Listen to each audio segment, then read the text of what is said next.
Hey guys, this is episode 129 of Stand Up, and joining me today are two New York Times best-selling authors and my parents making bird noises. I'm Pete Dominick. It's time to stand up with me right now.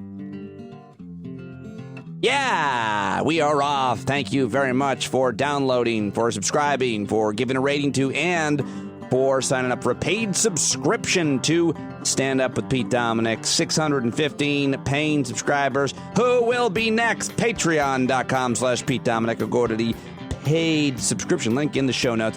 Great lineup of guests joining you today. Two great guests, and then my parents.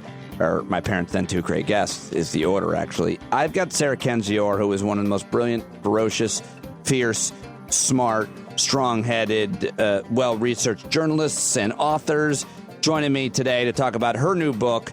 It's called In Plain Sight, and it explains how we got here, and it's so good, and you're going to love this conversation with Sarah Kendzior coming up. That interview begins at 26 minutes and 58 seconds. Also, David Litt, who is a former Obama speechwriter, joins me to talk about his new book, which is so good as well. Democracy in One Book or Less, How It Works, Why It Doesn't, and Why Fixing It is Easier Than You Think. That interview starts at 1 hour, 8 minutes, and 13 seconds. So two awesome guests, and my parents are going to kick off the show in just a moment here. Wanted to mention a couple of things at the top. First of all, here is Matt Kaiser's daily email. WTF just happened today. Today, in one sentence, at least 10 states have reported either new single-day highs or set a record for 7-day new case averages of coronavirus. Mike Pence incorrectly argued that the spike in coronavirus cases is a function of more testing. John Bolton claimed that Trump personally asked Chinese President Xi Jinping to help him win the 2020 presidential election. Trump is considering suing his niece to prevent her from publishing her tell-all book about him, and officials in Tulsa, Oklahoma have asked Trump campaign to cancel his campaign rally on Saturday, calling it the, quote, perfect storm of potential over-the-top disease transmission. More from the WTF Daily newsletter. Matt Kaiser says that Dr. Anthony Fauci has said people keep talking about a second wave. We're still in the first wave. My Anthony Fauci impression is the same as my Regis Philbin impression. People keep talking about the second wave. We're in the first wave. The top infectious disease expert warned that the rise in coronavirus infections, coupled with a relaxed approach to social distancing and mask wearing, pose significant hurdles to state and federal efforts to contain the spread. Also, Chinese officials raised the country's emergency warning to its second highest level in response to a new outbreak of coronavirus in Beijing. More than 60% of the flights into the city have been canceled. Chinese officials described the situation in Beijing as, quote, extremely grave, and said the new outbreak has truly rung an alarm bell for us. A party official said Beijing expects to have tested at least 700,000 people by the end of the day, roughly half of whom are workers at Beijing's food markets, residents, and close contacts. President Trump said, you know what, there would be a lot less cases if there were less tests. Okay, why don't we test less? And then we won't have as much coronavirus. Hey. Global greenhouse gas emissions are rebounding sharply as countries and states reopen. According to the New York Times, in early April, fossil fuel emissions worldwide were roughly 17% lower than they were in 2019. As countries ease their lockdowns, emissions have ticked back up 5% below the average in 2019. And you got to subscribe to Emily Atkins' Heated, if you haven't subscribed to that daily newsletter, and a great subscription for an independent journalist to pay for. Emily is awesome. She hasn't been on the podcast in a long time, but I definitely got to get her back. All right, well, the other big news today was surrounding John Bolton and his new book, and the Trump administration trying to prevent John Bolton's book from coming out, but it is too late. I get reaction from Sarah Kendzior and my dad, and I play a little John Bolton coming up here. And so that's really seemingly the biggest story leading the day. But I do also want to mention 68% of voters in a new Quinnipiac poll say discrimination against black people in the United States is a serious problem. While 27% say it's not, 57% of voters have a favorable opinion of Black Lives Matter movement, while 30% have an unfavorable one. The shift in public opinion on just the feelings and understanding about discrimination against black Americans is a remarkable story. I have been talking about racial injustice and inequities in this country for years with experts on the issues. And I was always depressed when I would read about the polling that white people, overwhelmingly over half of us, didn't see a problem. To see this shift in public opinion is no small thing. It's a big thing, and it's really important, and it's something to be celebrated, and hopefully something that we can maintain and capitalize on. Very important. The Drudge Report today also had some pretty ominous headlines for Donald Trump, the President of the United States. And Drudge has always been a right-wing, hard right-wing website, but the headlines in bold red today. Bolton book bombshells. Trump liar. Asked Xi for re-election help. Okayed concentration camps. Pompeo says POTUS is full of shit. And the feds are mulling criminal charges. Those are the headlines. Feds mulling criminal charges against John Bolton, apparently. But I like this tweet from the brilliant Ezra Klein. At Ezra Klein writes, every insider account of Trump says basically the same thing. There are always a few new details, but the takeaway is always that he is exactly who he appears to be in public. There are no hidden depths or strategies, no secret store of self-awareness or compassion. You nailed it, Ezra. You nailed it. Okay, so I just want to mention Friday night, I'm going to be hanging out at 8 p.m. Eastern on Zoom with any paid subscriber who wants to join me. To get that link, sign up for a Patreon subscription right now to the podcast, which I'm putting out each and every day. You know, every morning when I wake up, there seems to be at least one new subscriber. Who's it going to be tonight? I always get really excited when I wake up and see that a new person has signed up for a paid subscription. This morning, it was Belle, who just became a $10 patron on patreon.com. Thank you, Belle. Welcome to Stand Up. This community of amazing, curious, kind, passionate, humor, thoughtful, intelligent people. Hopefully you'll join us on Friday night. That's what I was going to say. Friday night, 8 p.m. on the Hangout on Zoom. Always fun, always positive, and I love meeting new people and having a great, thoughtful, productive conversation. Okay, speaking of which, I reached out to my dad. My mom joined us, and this gets really absurd at the end, and it's real fun and funny. And I'm very happy anytime I get to talk to my parents. People love to hear a conversation between, in this case, a grown man and his parents, because either their parents are gone and you're living vicariously through me, which is more than fine. And I feel privileged that my parents are healthy each and every day, and great to have them join the podcast, or you just really enjoy the conversation. Either way, it's always fun to talk to my dad. My mom joins in, and everything just gets really off the rails here. All right, here it is. Let's get it going right now. And here he is now, Chisel D, my dad. Hey, Pop. Hey, son. How's it going? Thank you for joining me on the podcast today. Everybody always loves when you are on, and now you're in high demand. People say you're one of their favorite guests. I don't really understand the appeal myself. No, I do. I can understand that. Why? Just don't ask a lot of questions of me, okay? I don't know why. I can understand. I'm just ad-libbing here. I don't know. You can't even. You don't even know why you're good? Huh? You don't even know why you're so good? Why people love you? People love me? People love you. Listeners love when we talk, when I have you on. Yes, especially last time.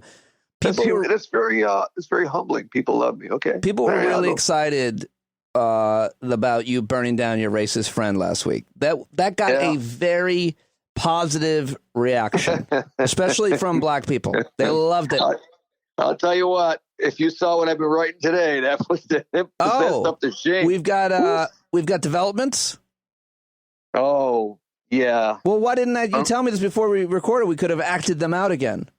You didn't ask me. I didn't know people love me and they liked all that stuff. They love it. They love it when you stand up, when people stand up to their racist friends and family members. It's good stuff. No, I had especially people your age, where everybody's a little bit more.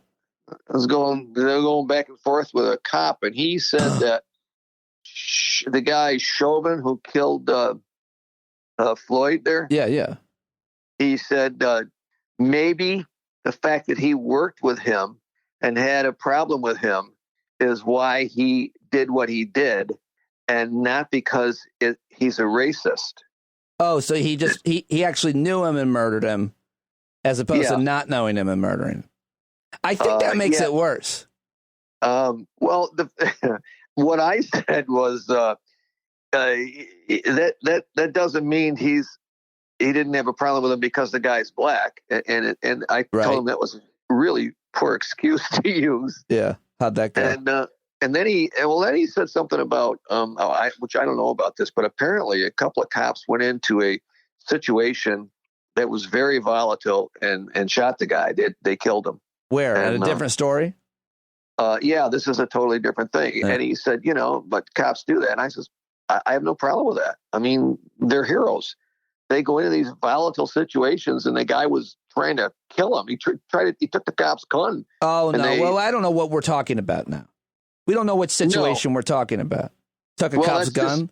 But Pop, don't you think that one of the big issues is, and this whole defund the police movement is, police officers shouldn't be being called for any number of situations. Two neighbors have a conflict. They're not fighting. They're not threatening each other. But it's somebody calls the police. Does it have to be a guy? Why does a guy with a gun show up to an altercation? Like, there should be a different response.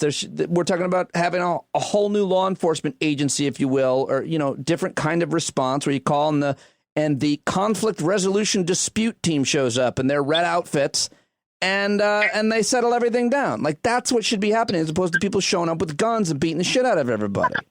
Well, did you see this new thing that Trump passed?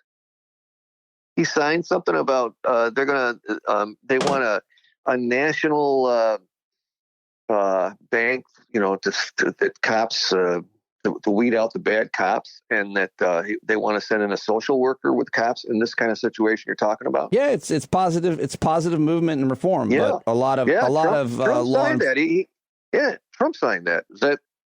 Is that upside down? What do you think? I've heard some pretty credible criticisms of it, including by my friend Laura Coates, that says a lot of it's not enforceable, and I don't know. I haven't really read into it, but yeah, it's great that he's being pressured into having to do something, because he's the guy who tells cops to beat the shit out of everybody. Yeah, he's defending people he doesn't like. Well, I don't know if he's defending people he doesn't like. I think he's being kind of cornered into a. Yeah, well, that's what I'm saying.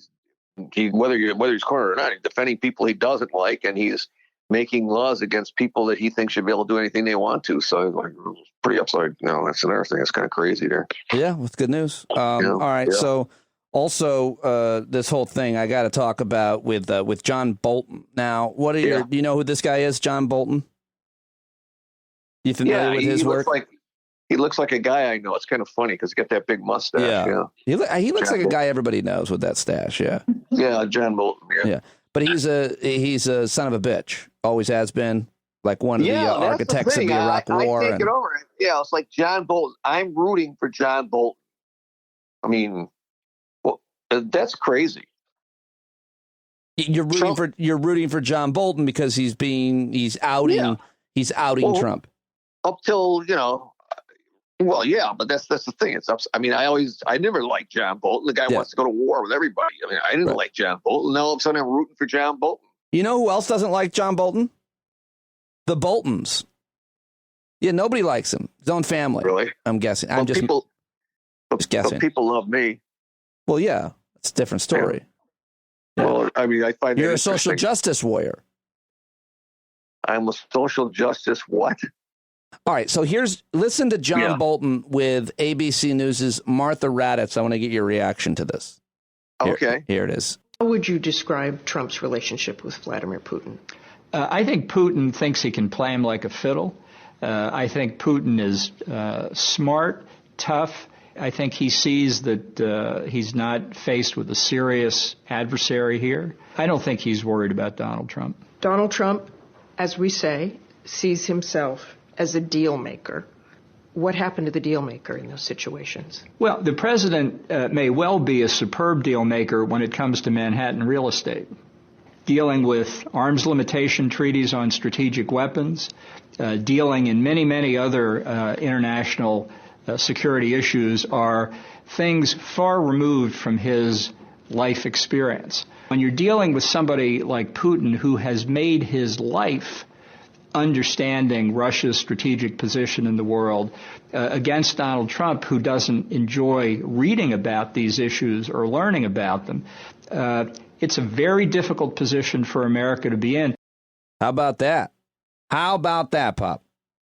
Well, that's nothing new there. Who didn't think that Putin could play Trump like a fiddle? I mean, and the other thing is, Bolton really doesn't like him because he says all he made, he's comparing his deals to Manhattan. Well, Trump's made deals all over the world. So, I mean, his deals in China and Russia that we don't know about are the ones I'd love to find out about, really. Right. I wonder if he writes about them in his book.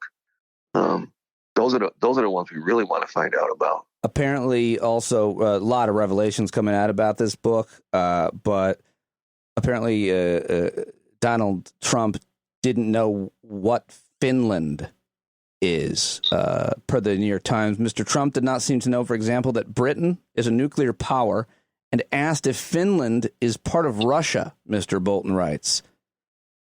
Is it? No, Is Finland part of Russia? Yeah. No. Okay. And now I feel better now because your mom laughing. It doesn't matter that you don't know. You're not president of the United States of America. I didn't say it mattered. I just want to make sure I wasn't a part. That's all. Trump called journalists scumbags and said they should be jailed, and that these people should be executed. They are scumbags, is what he said. Which ones? Who's he talking about? Was he talking about Hannity? Hannity. I think he's talking about anybody who's critical of him. Oh. Yeah. No, I don't think Hannity's critical of him, so he prays okay. Right. So this is a big deal, these revelations coming out from John Bolton, but everybody is also criticizing him at the same time, saying, listen, you are a dirty, rotten scoundrel because you had the opportunity and you should have been forced to testify in front of the United States Senate as a witness during the impeachment trials, but you didn't. You were called and you didn't show up because you wanted to cash in and write in a book or for whatever reason. So people are saying that no one should buy this book and no one should be, impressed with John Bolton. And John Bolton had the opportunity to do something good and to testify against Donald Trump and say all these things he said in the book during the impeachment trials, and he didn't.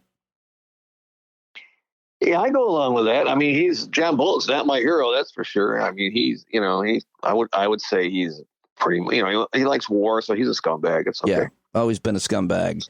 Yeah, but now he's cashing in. Yeah, even though I'm rooting for him because of what he's saying about Trump, but he is a scumbag. So I guess I'm rooting for a scumbag. I don't know what that makes me. I hope people still love me. But. Well, the enemy of my friend is the enemy of my neighbor's friends. Oh yes, I've heard this many times. That's quote, I think. Yes, that's, I nailed it. Dad. Yes, you've had your own issues with your own health struggle, of course, but you've bounced back in a very impressive way after having a heart attack and then losing vision in your right eye. You're right back out there on your bike and working out and taking good care of yourself. The president looks like had some kind of a health issue himself. You guys are around the same age, although. What happened? What happened to him? Well, there's some concern that something happened back in November when he was rushed to Walter Reed. Yeah. And a lot of people think that he might have had a stroke or something, and he lost a little bit of, control or strength in one part of his body. Who knows? It's all speculation, and it's really unfair. Yeah. But did you see him over the weekend at West Point where, number one, he demanded all those cadets come back from where they lived in the country so he could address them with a shitty, horrible speech and put themselves in danger of getting sick?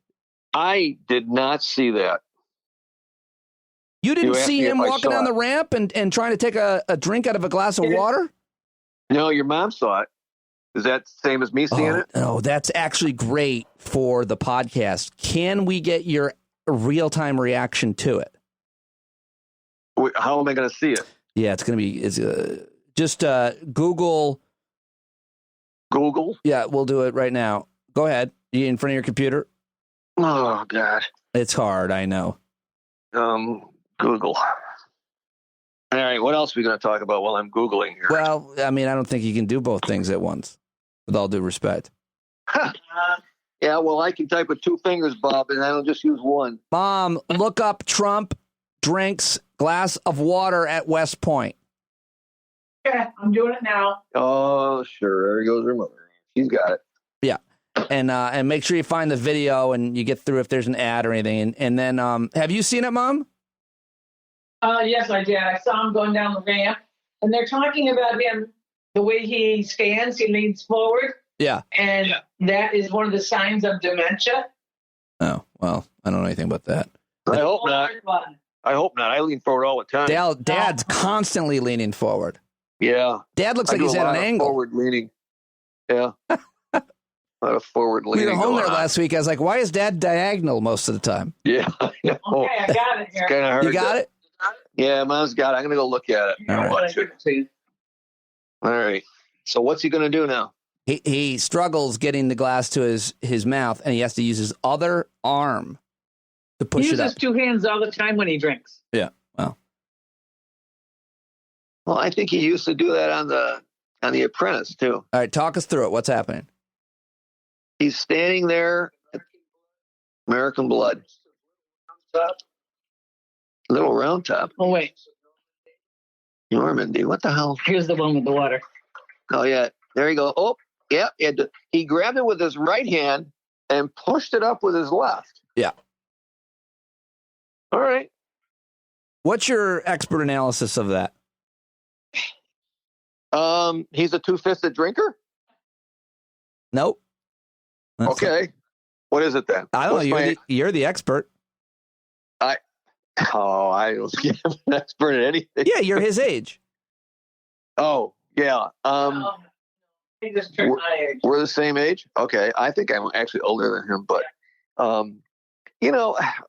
it's, I don't know. He's a jerk. Yeah, but you don't think there's something wrong there you can't get the glass? There's something wrong. I don't know how the guy is still even alive. Look at him. I mean, he looks like a big blob.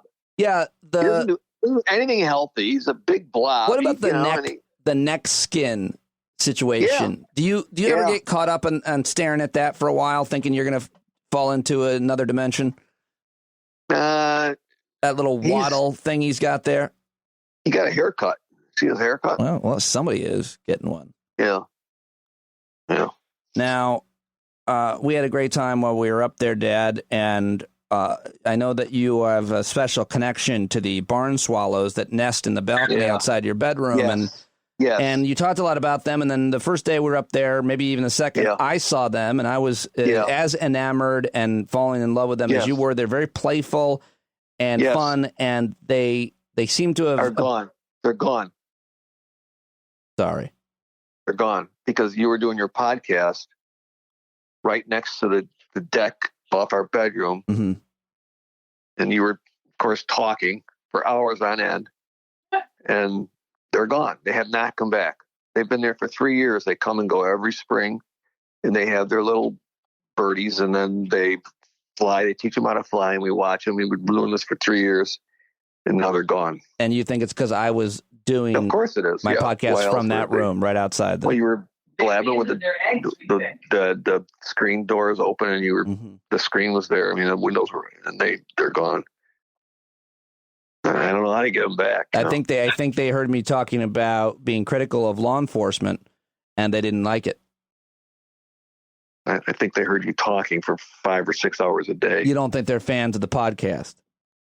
No, I'm not. No, they're not. No. You're not? No, I'm not a fan. I'm a fan of the barn swallows, to be honest with you, and they're gone. Well, I'm sorry about that. See, they woke us up every morning. They would wake us up, and you would hear them chirping. And then when they would have their little baby birds, you would hear them chirping, and then they would come and feed them, and then they would show them how to fly. And this is all, we could see it from our bed. We just look out, and there they were every morning. 5:30, the little bastards woke me up. The sons of bitches, chirp, chirp, chirp, just like that, like crazy. And actually, I've been sleeping so much better since they left, now that I think of it. I mean, I miss them like hell, but boy, I'll tell you, we're sleeping an extra 2 hours every morning, because 5:30 every morning, those little bastards would chirp like crazy. Yeah, what do they sound like again? They chirp, chirp, chirp, chirp. They sound like little squeaky wheels. Mom, what do they sound like in your impression? Not like what Dad said. Well, let's just hear what you think what do they. I can't imitate them. Just give it a shot. I can tell you about a cardinal, though. Nobody cares.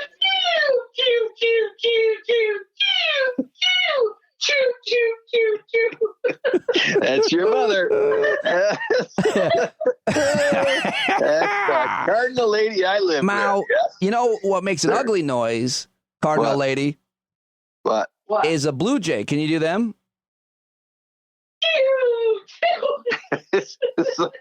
They go. Yeah. They squawk. Yes. Yeah. What? Exactly what they sound like. Yeah, it is. That's Okay, that's how and they I do sound. have to wrap it up, Mom, but if you could, and I know you're better than this, but if you could you do a cardinal talking to a blue jay? Go. Go ahead.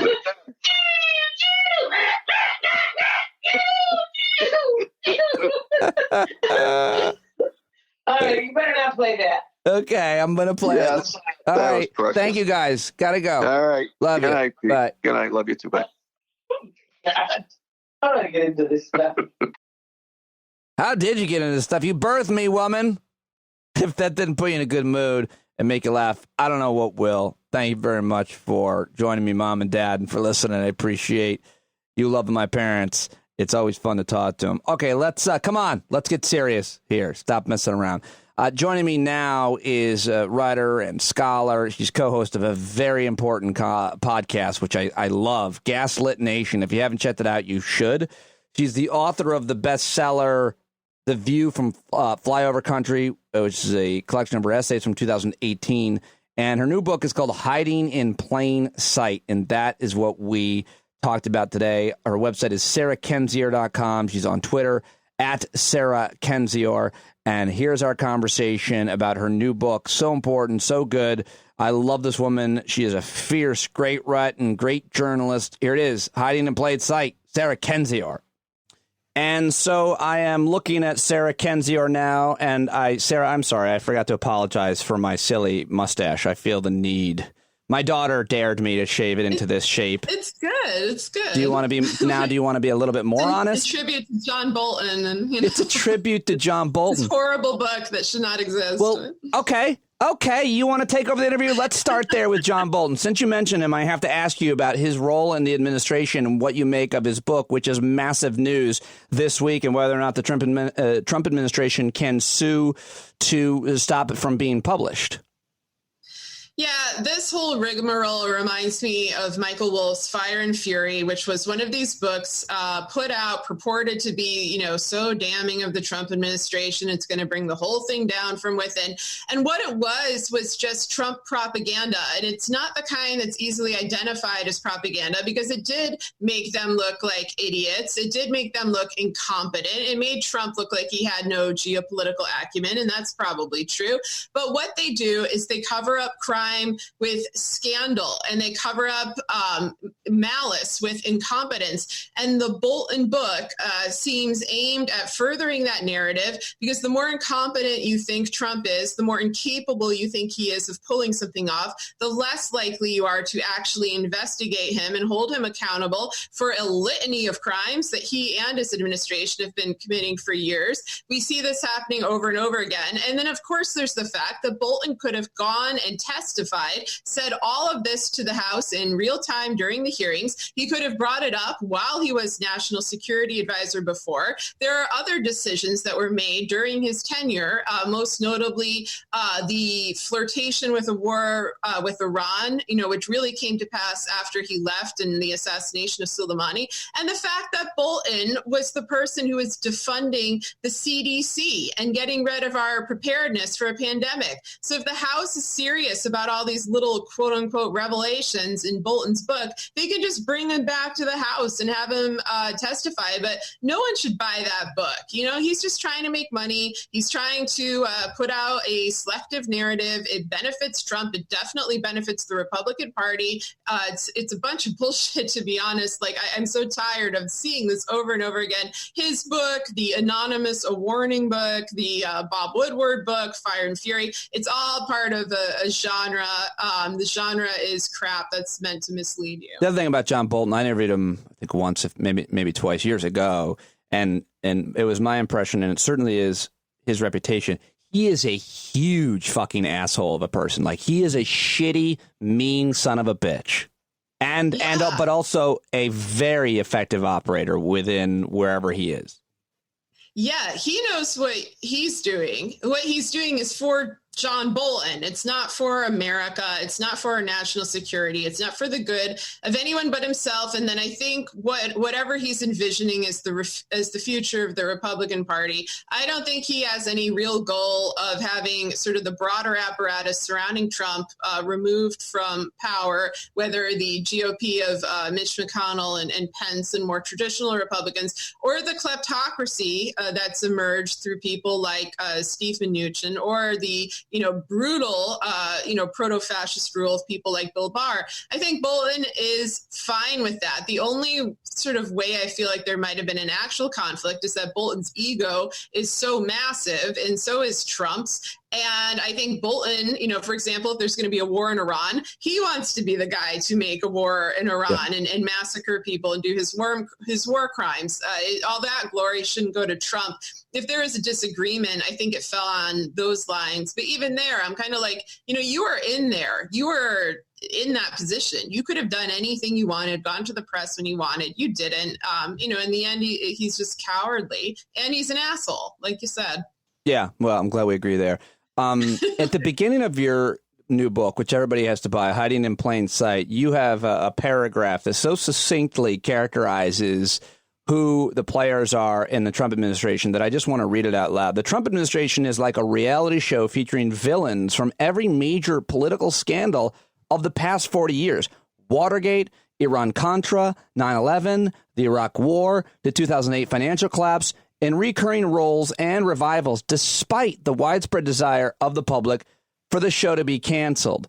That is so important that you mentioned that right at the beginning. A reality show featuring villains from every major political scandal in the past 40 years. The American public loses respect for and trust in institutions, especially in government, when after a disastrous decision or series of decisions like the war or an economic collapse, that changes aren't made and that people aren't held responsible. Sarah Kendzior, which one of these people would you like to pick as an example that you write about in the book that got a plum job in the Trump administration after almost single-handedly destroying this country or another one?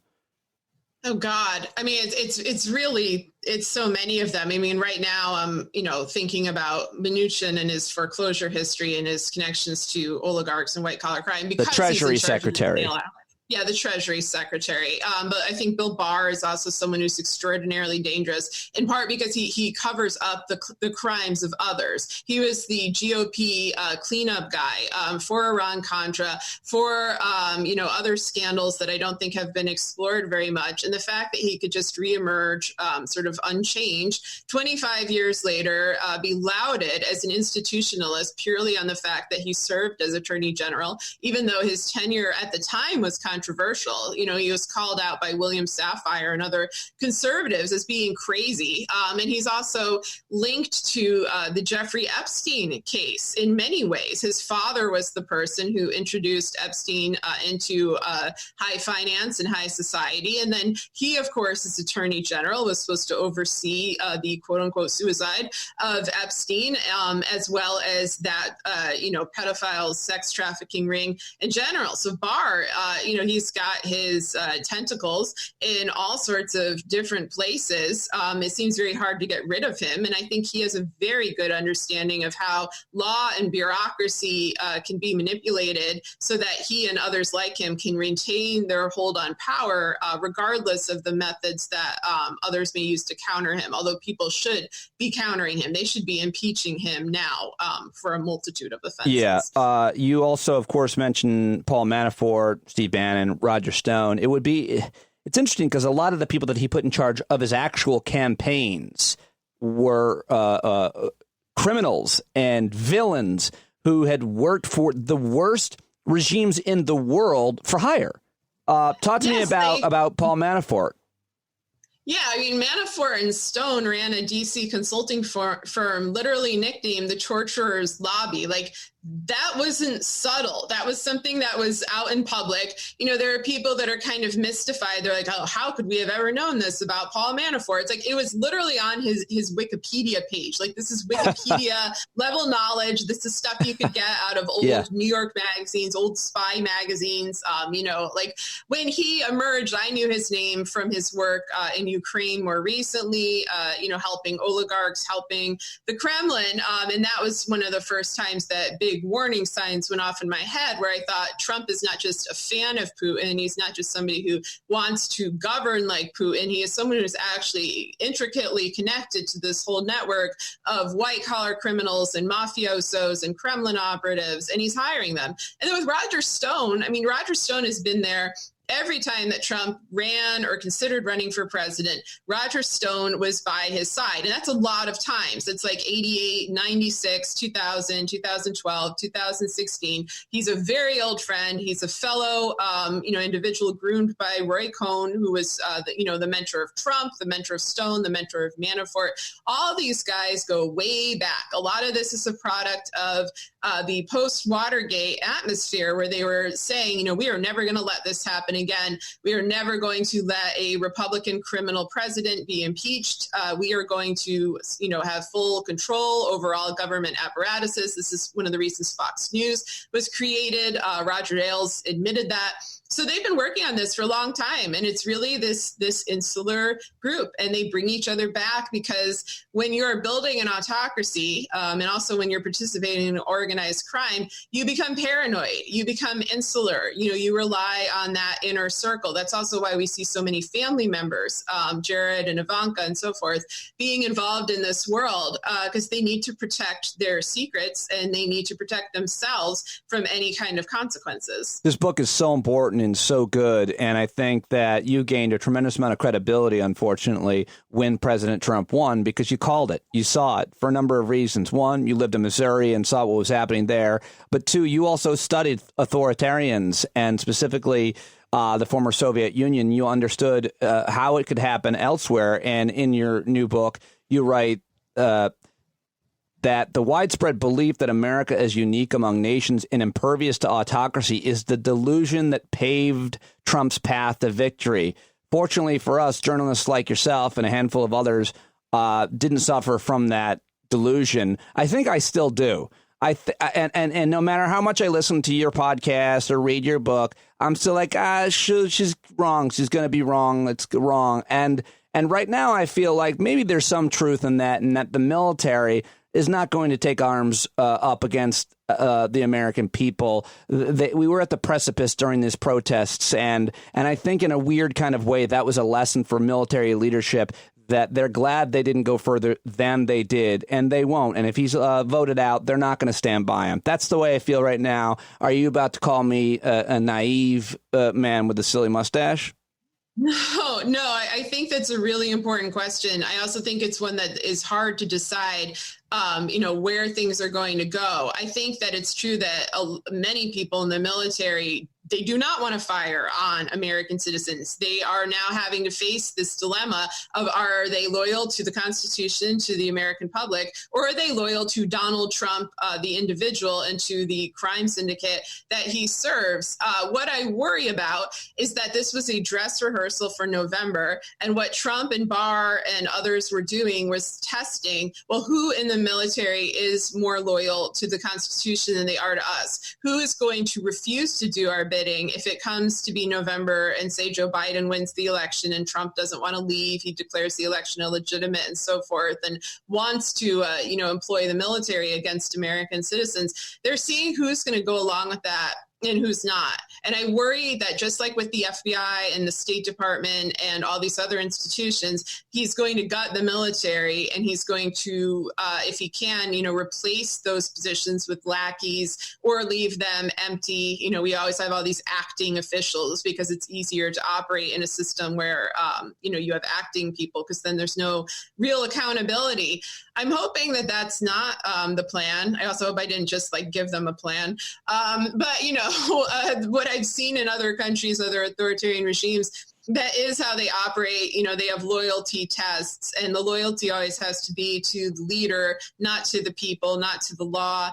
And I just hope that the military, if they are asked to do this, they think long and hard about what that means for themselves, for their oath, and for our country. Because once you go down that road, it's very hard to come back, and we're at a precipice now. Your book is a great piece of journalism in terms of covering how we got here, specifically on the Trump train, starting with his family and Roy Cohn, his mentor. You talk about the 80s, the 90s, the early 2000s. There's a chapter titled The Late 2000s, Heirs to the Crash. You have a period from 2010 to 2016. And it's really the reason why everybody should buy this book, because it tells the story in depth. And I want to get into it, but I still want to go into recent history and ask you about impeachment. You have a lot to say, of course, about Robert Mueller, about James Comey, about the FBI and the way they handled things. It's interesting hearing kind of, I don't want to call yours a narrative, but, more, I think, a journalistic endeavor. But everybody has their own narrative. And I think that narrative, Sarah, is based on, it is innocent to some extent of what they know. I think when people learn more about the backgrounds, the histories, the relationships, the stories, then things sometimes often become more insidious. Certainly they do when reading your journalism and your work.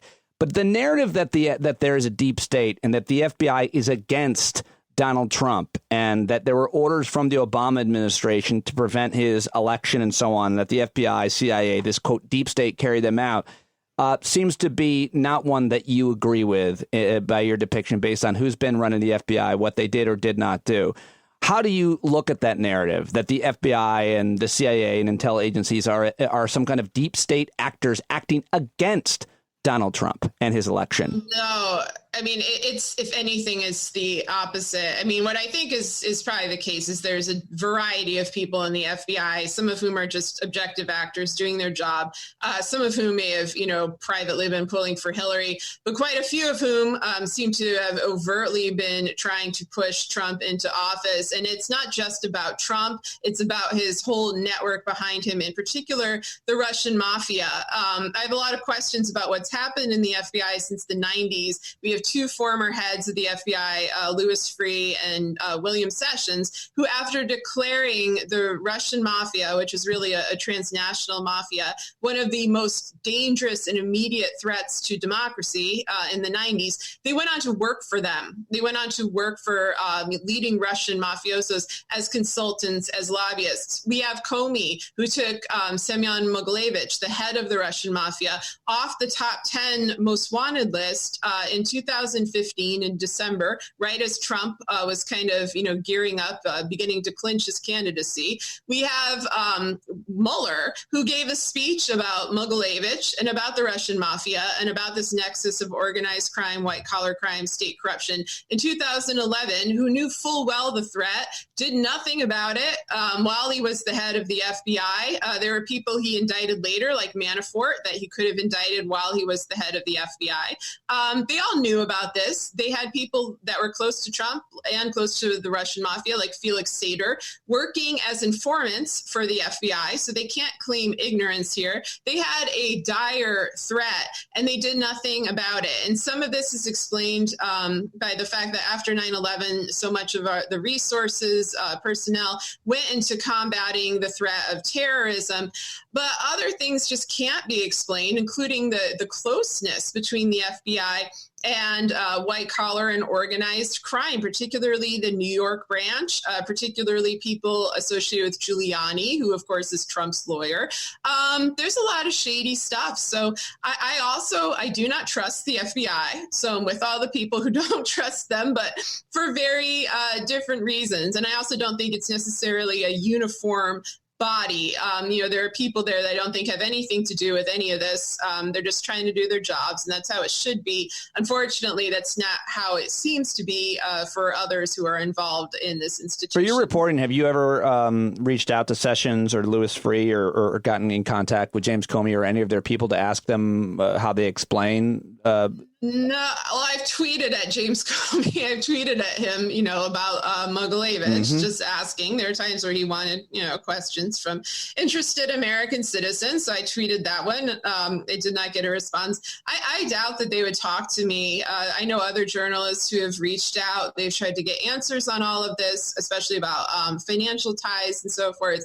They will not speak about it, but it's really rare that anyone even goes down this road to investigate. I think the person who's done the most work is probably Craig Unger, his book, House of Trump, House of Putin. I know he was interested in this question. We had him on my show on Gaslit Nation, and he was also, very wary of this, somewhat baffled by these connections and by the fact that these connections hadn't been fully explored, because it looks like a giant national security crisis. If you have the former heads of the FBI who are, intricately familiar with a lot of American secrets, who are also familiar with the makeup of the Russian mafia, then deciding to work for them. I mean, that should have been a story. That should have been something we should have been asking, well, why is this happening? Like, you could work anywhere in the world. You're a desirable employee because of your past experience. Why are you choosing this, and who does it benefit? And is it benefiting people with whom we are, in an adversarial relationship, particularly after 2012, when the Magnitsky Act was passed to sanction Russian oligarchs and other criminal actors? Why are you working with them? Like, to what country, if any, does your loyalty lie? Those questions they weren't being asked at all. They weren't even on the radar, I think, of most people, including to some extent me. Some of this information was new to me as well. When you bring up the question of what country does your loyalty lie, it makes me think of Michael Flynn. What would you like to say about him? What did you write about him in the new book? I haven't gotten to that yet. He's in there. He didn't get as much. I could have had a whole chat. I could have had a giant book on any one of these individuals because they've committed so many heinous acts. But one thing I wish people would focus on with Flynn now is that what he did is not limited to lying to the FBI, and not even just limited to his illicit relationship with Russia, appearing at the RT Gala, sitting with Putin, etc. He's also a registered foreign agent for Turkey. Yeah, to me, that's the big. Please, I'm sorry to jump in, but to me, that's worse than the other two things. It is far worse. That's worse. The Saudi nuke stuff, where he wanted to make illicit deals selling nuclear material to the Saudis. That's worse. Wanting to kidnap a Turkish cleric living in Pennsylvania. Also worse. I mean, that's the craziest right there. That kidnapping plot that he was involved with is the craziest fucking thing I think I heard.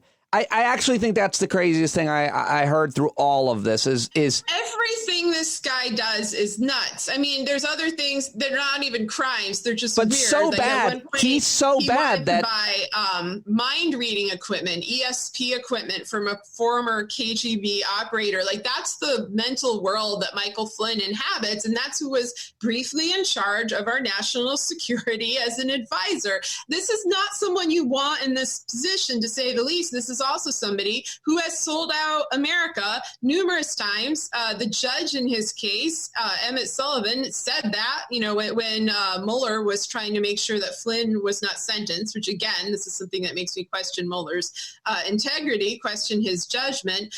He basically called him a traitor, and that's what he is. And it's a double or possible triple traitor. There are ties that haven't even been investigated fully with him, including dealings with other Gulf states, with Israel. He's a multifaceted operator, and that's true of most of these individuals. They're after money, they're after power. It's not like they are secretly pledging allegiance to the Kremlin or Putin per se. It's just this is where the oligarch money is. This is where you can pilfer and steal resources. If they can do it in Israel or Saudi Arabia, they'll do it there too. Those are countries that have proven amenable. Turkey and Hungary to another extent as well. It's a transnational crime syndicate masquerading as a government. That's what I keep saying. And it's really shameful that Flynn wasn't sentenced, isn't in prison. Everyone is out now. Even Manafort is now on home release due to allegedly coronavirus. Michael Cohen is out. Roger Stone never went in.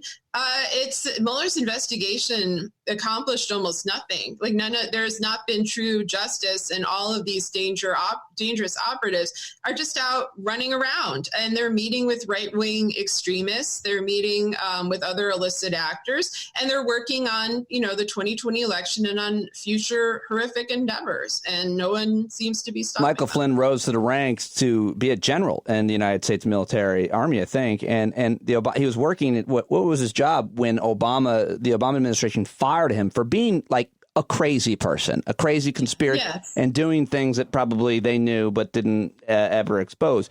He was so bad that apparently one of the only things Obama said to Trump during the transition period was, look, one thing, got to get rid of this Flynn guy. It's bad news. And then Trump went over and was like, promote Flynn, give him whatever he wants. Obama didn't like him. Promote him, give him everything. That's a pretty good imitation. Sadly.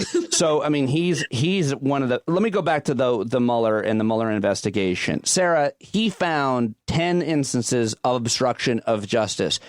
Shouldn't the blame be more, to some extent, on Democrats in the House for not impeaching him for that, and probably even more importantly, on some of the mainstream media outlets like, I think, the Times and the Post, who basically exonerated Donald Trump after Mueller's findings came out? Like, Mueller had to, I think, push back at some of these headlines. I mean, he did the investigation. They found these 10 instances of obstruction of justice.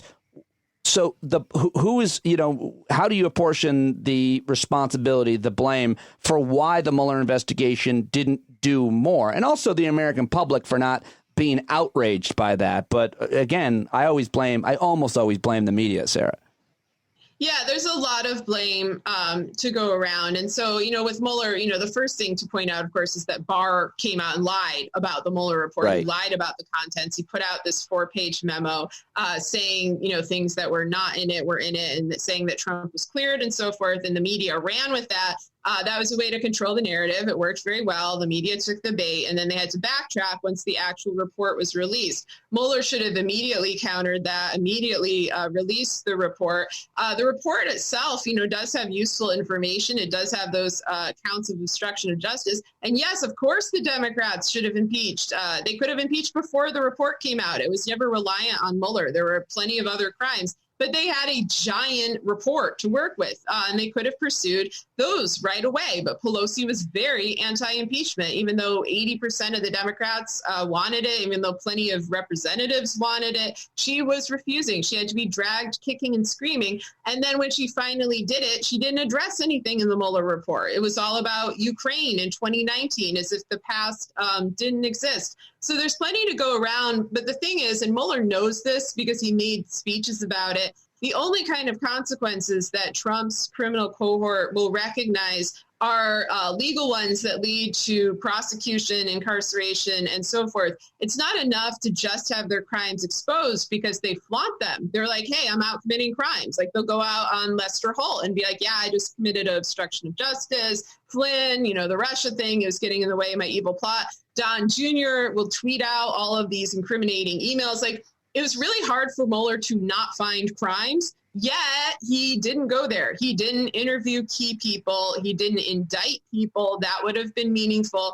My test for that probe was always Jared Kushner, because he's committed a multitude of crimes from the minute that he came into office, and is easy to remove, just security clearance violations alone. Mueller wouldn't touch him. And as time went on and Mueller would not do anything about Kushner, I became very worried that this was not really a probe. This is more of a placeholder. And I think it might have started out as a legitimate probe. I think he might have been actually trying to get to the bottom of this. But along the way, he either gave up, or other people maybe were pressuring him so much that he gave up. And I certainly think the House gave up, not all of them, but Pelosi and others, they didn't pursue all of the accounts they did. They didn't act in time. They didn't seem to realize that time was running out. Like, you don't have forever to stop a autocracy or to tamp down on a mafia state. You have to do it quickly. You have to do it assertively. And they didn't. They let it fester, and now we're in, this mess of a situation in,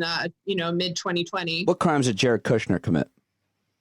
Oh, God, I have like a whole giant page on this. Meeting illicitly with Russian officials, collaborating with Cambridge Analytica, with, illicit data mining, collaborating with the Saudis, both on financial and nuclear deals, but also possibly in the murder of Adnan Khashoggi, lying on his security clearances more than any person in U.S. history. He had something like 100 foreign contacts, that were not addressed. He seems to have sold state secrets. He's collaborated with Netanyahu. He made illicit deals with the Chinese. So did Ivanka, deals over trademarks. Having Gutter bail out his properties. He owned 666 Fifth Avenue. He was in an enormous amount of debt. He basically leveraged, policy in order to pay off that debt. He did that repeatedly. Gutter's just the most egregious example. And on it goes. I mean, we're going to be dealing with the problem of what Kushner did in office, even if he's gone, because I think they've been out, selling or giving away or trading state secrets. And our national security is in tatters with all of these guys, with Flynn, with Kushner, the rest. They all have had access to classified information that they should not have had for a long time. And they're not using it for anything that benefits American national security or the public. They're just using it to make money for themselves and to solidify their power.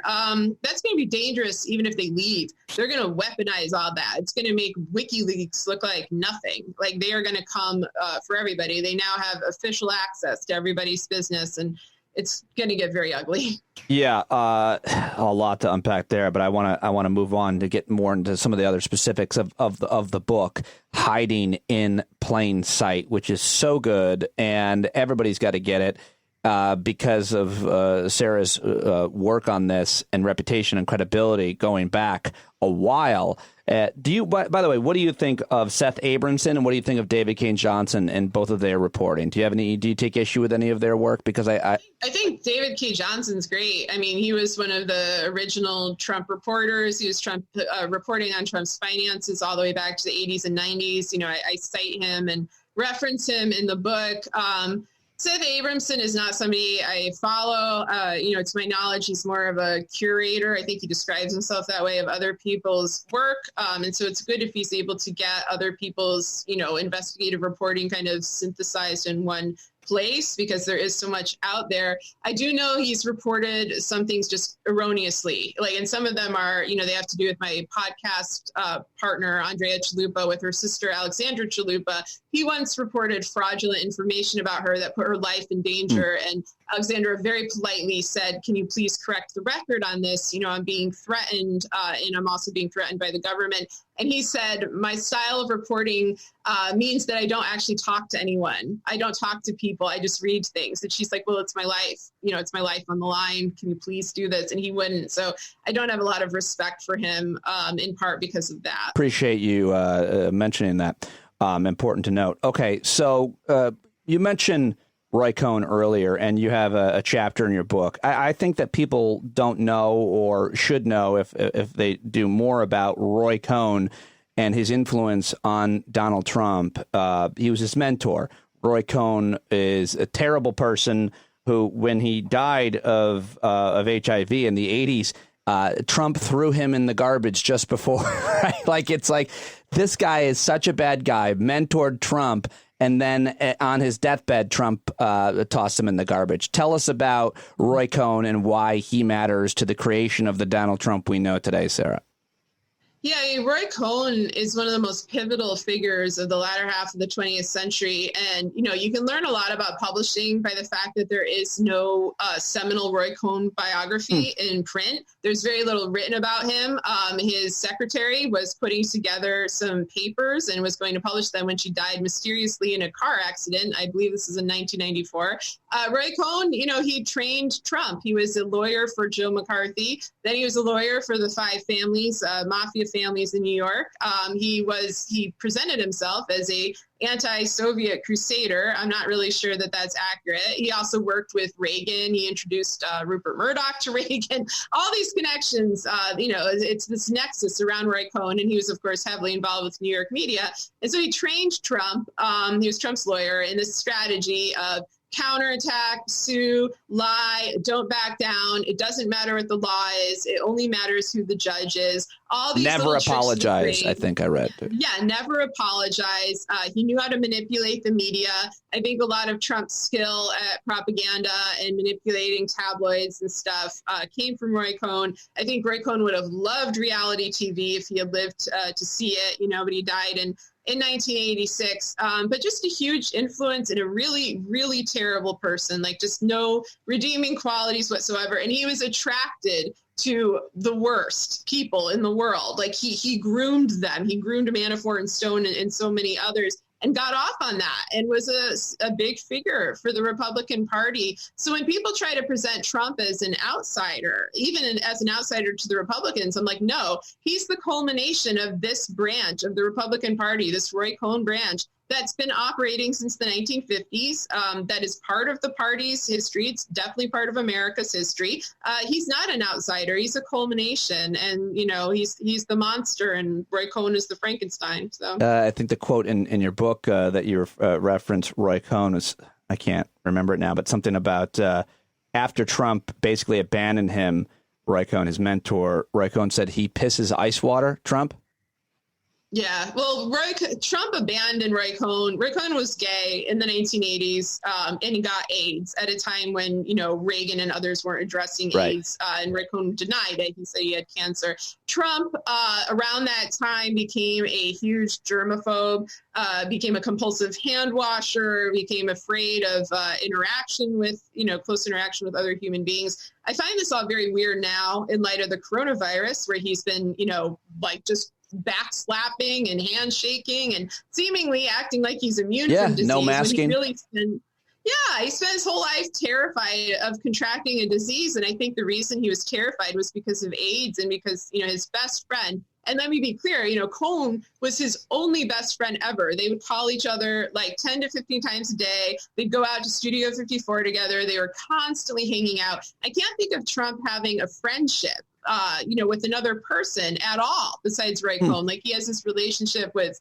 Ivanka, I guess. He doesn't seem that interested in any of his wives, just sort of vaguely in his eldest children. And that's it. And then when Roy Cohn died, that was the end of Trump having friends. It was the beginning of his germophobia journey. And, but that influence, that always stayed with him. Well, Roy Cohn dying of HIV, and Trump does have a history of comments about being, about STDs, not getting STDs in the 80s or something was my Vietnam, or I'm paraphrasing. And then I heard, there's a rumor that he did have an STD that he was taking medication for. Obviously, he is a guy who has had sex with several women in his life, Donald Trump.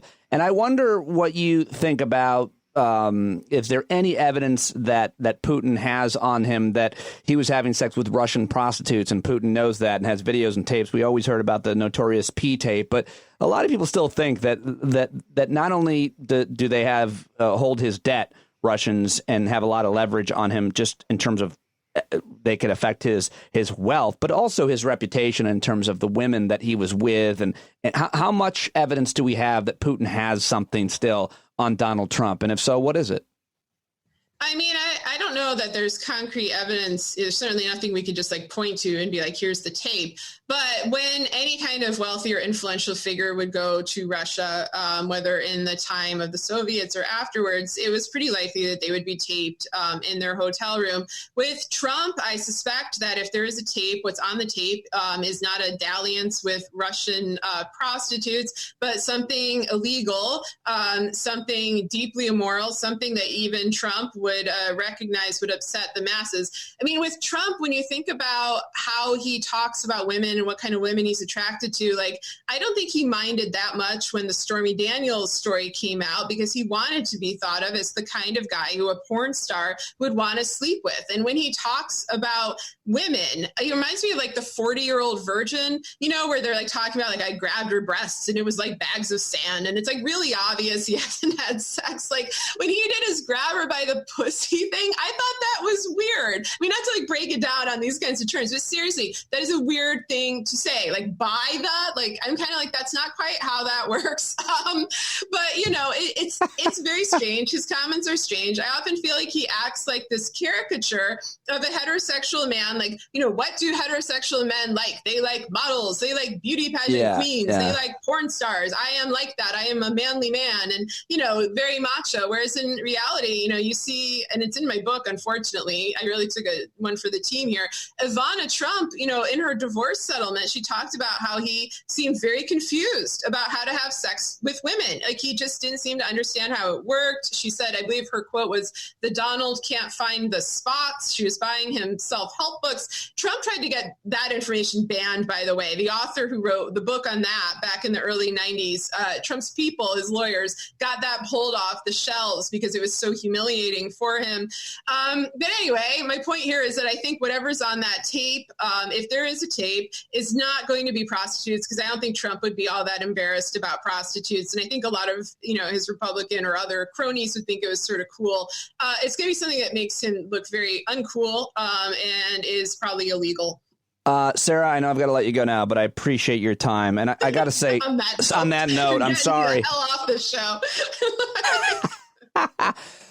I mean, just your analysis of the way that he talks about women, it is interesting. I mean, all of that is interesting. I have a lot to say about it, but he just clearly it's just all. There's something not right. Well, going on. he's very but he's very transactional, and he doesn't care about.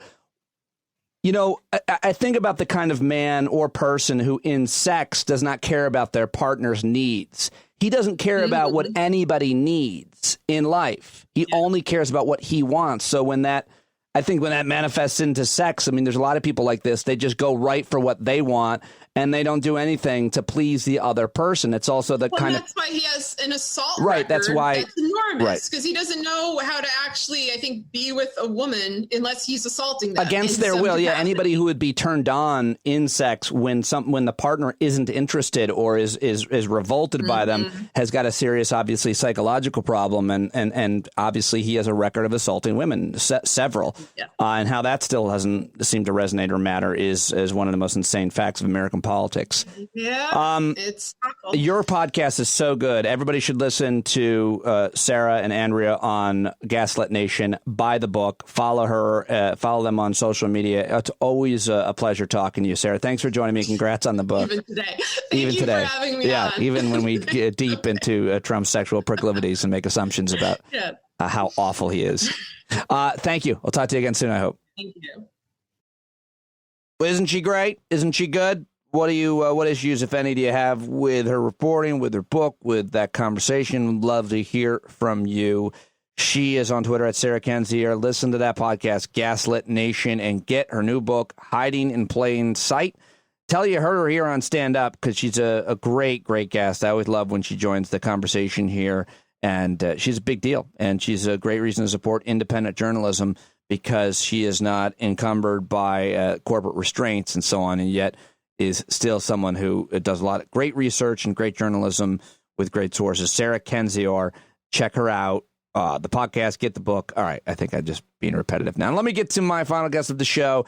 This guy was a speechwriter for Barack Obama, and he wrote a lot of the funny stuff, the comedy, the White House Correspondents' dinner speeches. He was a big contributor to those, and he joined me several times and the old show. I also hung out with him at the ESPN Ideas Fest, where, like myself, he was invited and a speaker, and I love talking to him anytime. He's a really funny, very smart guy, and his new book is so good. This book is so good. Democracy in One Book or Less. How it works, why it doesn't, and why fixing it is easier than you think. He's on Twitter at David Litt, and here now is our conversation about his great and important new book. 2010 midterms. Can I record this? Yeah, if you want. I had a team of volunteers who were awesome, and Halloween, they all dressed as me for Halloween, which was like the most boring Halloween costume ever, because they basically wore like pants and a button-up shirt. Yeah. But it was one of the more disturbing things that's happened to me, which I guess probably is a good sign about my life. They were like, we're not dressed as David Litt. We are dressed as the picture of privilege. Yes, that's right.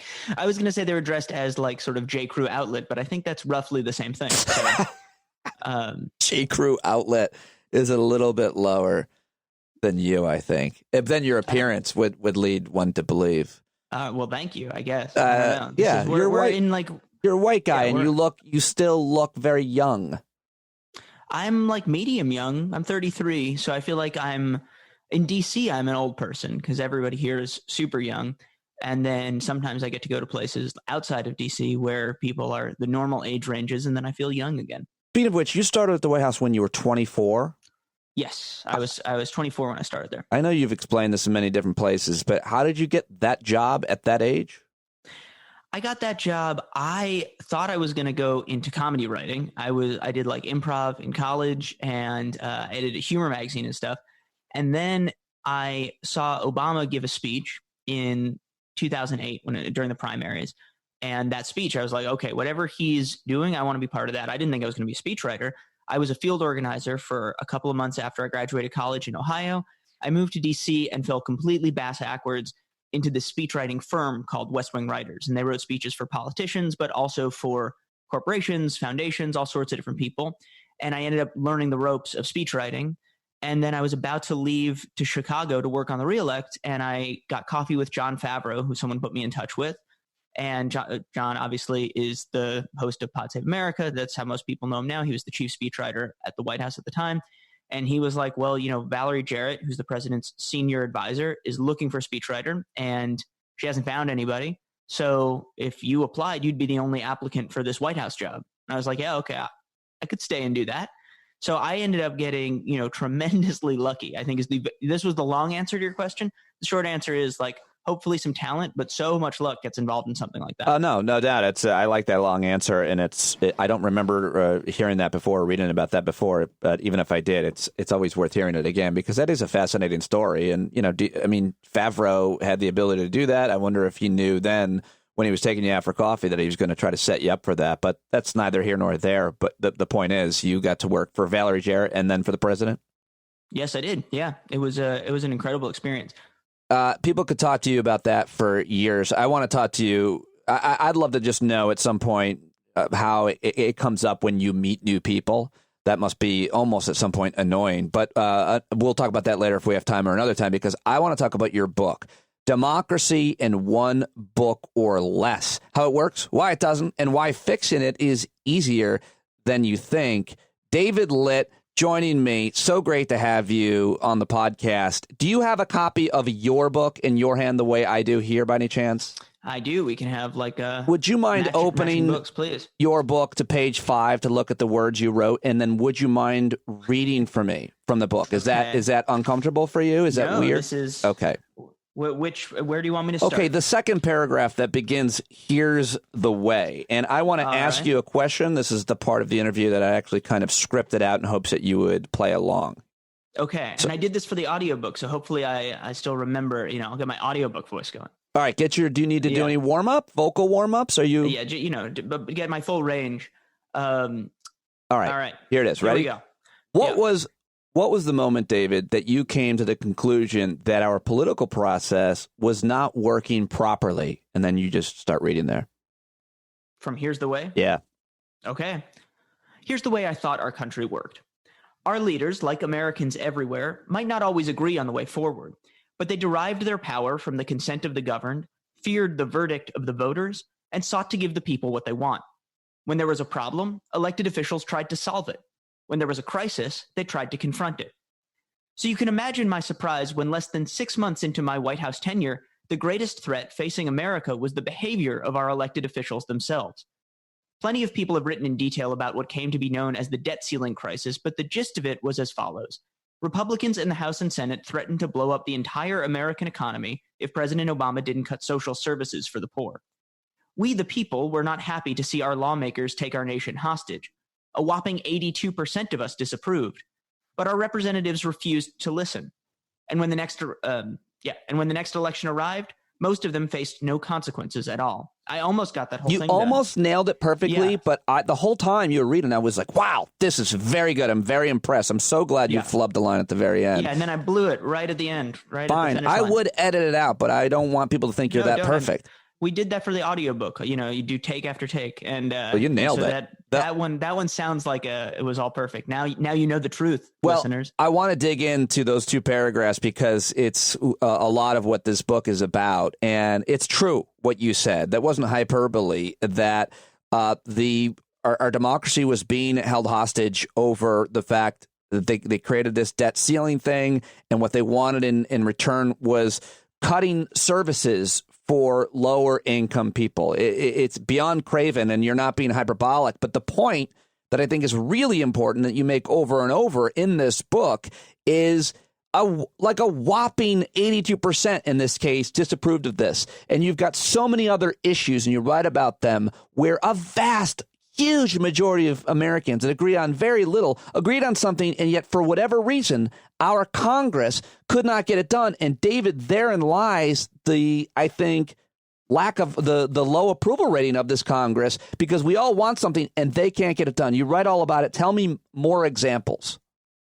Well, it's not just Congress, which has had historically low approval ratings. It's the government as a whole that people are losing faith in.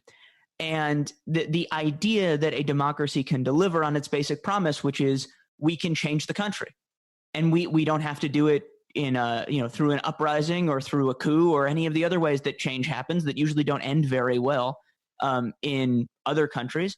We can change the country ourselves if that's what we want. But when you look at issue after issue, gun violence, climate change, the economy, tax cuts for rich people, healthcare.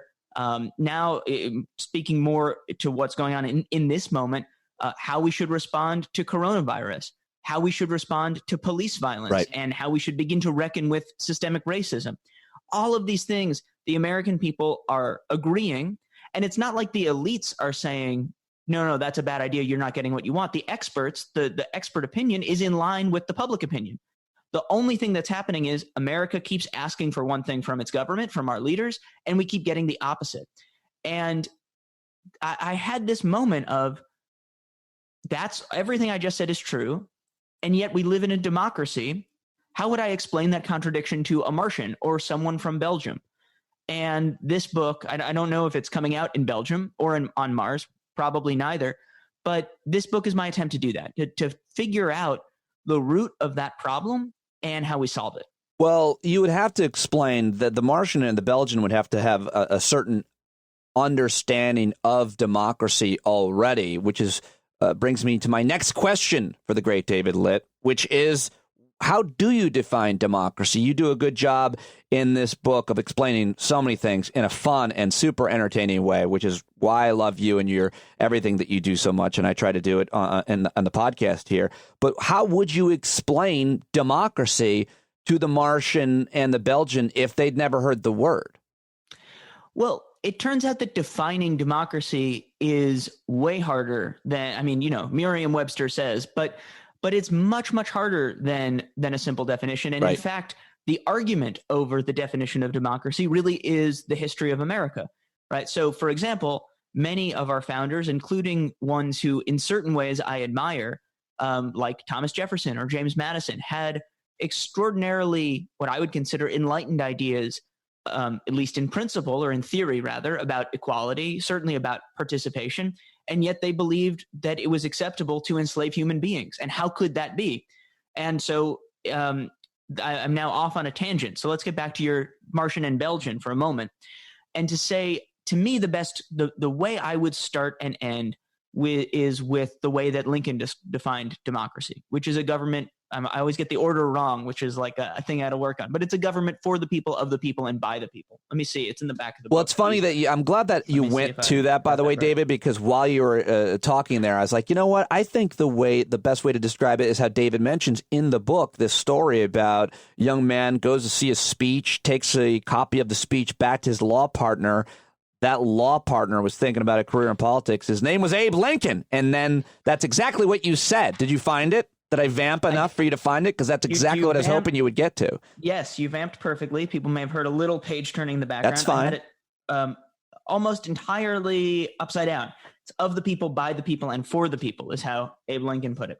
And what's interesting is that the speech that he was inspired by it was less rhetorically, what's the right word? It didn't sound quite as good, but it had an important distinction that he left out of the Gettysburg Address, which was of all the people, by all the people, and for all the people.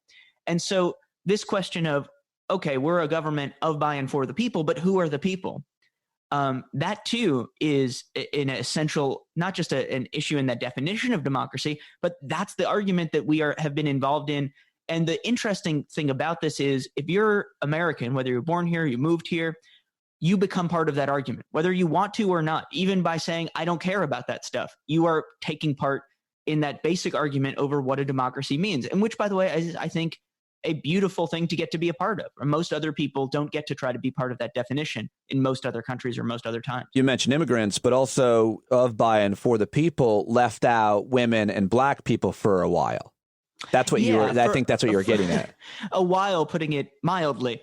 Now, what's interesting, though, is that in America, we are a much more fragmented country when it comes to our elections and the rules of our political process than I realized before I wrote the book. So just to give you one example, pretty much when America started, women could not vote, but there was an exception. In New Jersey, some women could vote for the first 10 years or so of New Jersey history. And then New Jersey, the state legislature, for political reasons, not because they were sexist. I'm sure they were sexist, but they had allowed women to vote while they were sexist. For political reasons, they passed a state law that took the right to vote away from women, and at the same time, it also took the right to vote away from African Americans and from immigrants who could vote at the time. And so this story of America is not just a story of expanding the number of people who can vote, of saying we started off in one place and now we're in a better place. It's a story of moving forward and backward. And unfortunately, I have to say, when I think about our recent history, and I focus a lot on the last 40 years and really on my lifetime in the book, we've been moving backwards. We're in a period of backsliding rather than a period of progress when it comes to voting rights. If you wanted to simplify it, we progressives would say that during Obama's era, his tenure, we moved mostly forward, took some steps backward, but those steps backward were or stagnated, you could argue, were because of the Republican-controlled Congress, and probably even more importantly, the steps backward, I think, were because of the Supreme Court. And so I wanted to ask you if, your book has 3 different parts, and I get nervous in an interview with someone like you because I really want to cover the entire book. I won't be able to. People have to buy it. Democracy in One Book or Less by David Litt. But I feel like the most corrupted part of our democracy is because of special interests, and everybody's eyes and ears glaze over when they hear that phrase.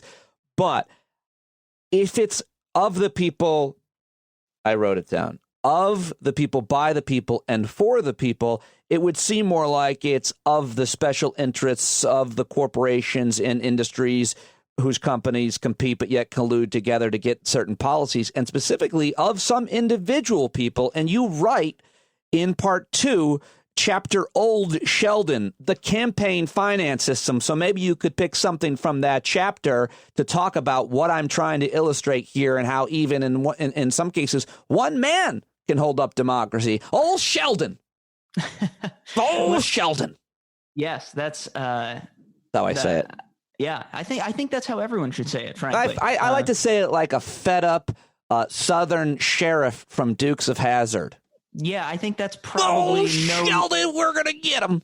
Yeah, I'm gonna say we're gonna have to change that one these days. Yeah. But so I would say this. First of all, I actually thought what you said about 2 steps forward, 1 step back is really important, and I'm gonna dive into that analogy for just one moment. Sure. Because what I'm writing about is, of course, we take 2 steps forward, 1 step back.